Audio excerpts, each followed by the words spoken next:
პარლამენტის საგამოძიებო კომისიაზე გამოუცხადებლობის ფაქტზე გიორგი ვაშაძის პროცესი მიმდინარეობს საქალაქო სასამართლოში. მოსამართლე სათათბიროთ იყო გადაწყვეტილების მისაღებად გასული. ახლა პირდაპირ ეთერში შემოგვიერთდება მაკა ლაშხია, რომელიც გვეტყვის თუ რა გადაწყვეტილება მიიღო მოსამართლემ ვაშაძის საქმეზე. მაკა, გისმენთ. მარიამ 7 თვით თავისუფლების აღკვეთა და 2 წლით თანამდებობის დაკავების შეზღუდვა. ეს გადაწყვეტილება მიიღო მოსამართლე ნინო გალუსტაშვილმა გიორგი ვაშაძის საქმეზე. გადაწყვეტილება თბილისის საქალაქო სასამართლოში რამდენიმე წუთის წინ გამოცხადდა.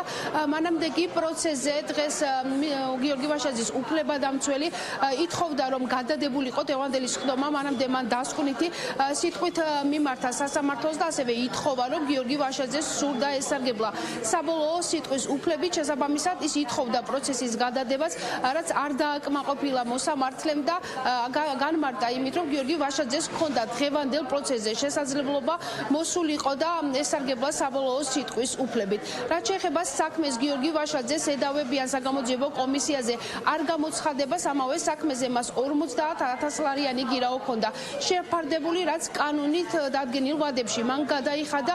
ჩვენ უკვე ველოდებით, რომ უკვე სავარაუდოდ მალე მივლეს სამართალდამცავები გიორგი ვაშაძესთან და მოხდება მისი დაკავება და გადაყვანა პენიტენციურ დაწესებულებაში.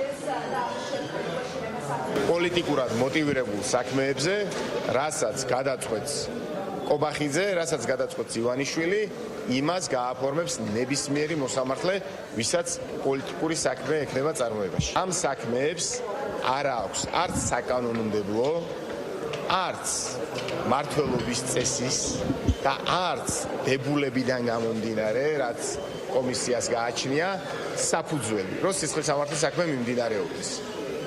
მაგრამ რაზეც საუბრობდი დასკვნით სიტყვაში, ეს იყო შეაყარე კედელს ცერცვი. ჩვენთან შემოვიდა მასალები კონკრეტული პირების მიმართ, მათ მიერ შესაძლო დანაშაულის ჩადენის ფაქტთან დაკავშირებით, შესწავლილი იქნა აღნიშნული მასალები, ჩატარდა შესაბამისი საგამოძიებო მოქმედებები და დადგინდა ხსენებულ პირთა მიერ სისხლის სამართლის კოდექსის 359 მუხლით გათვალისწინებული დანაშაულის ჩადენა. შესაბამისად, რა თქმა უნდა, მას მიეცა სამართლებრივი შეფასება.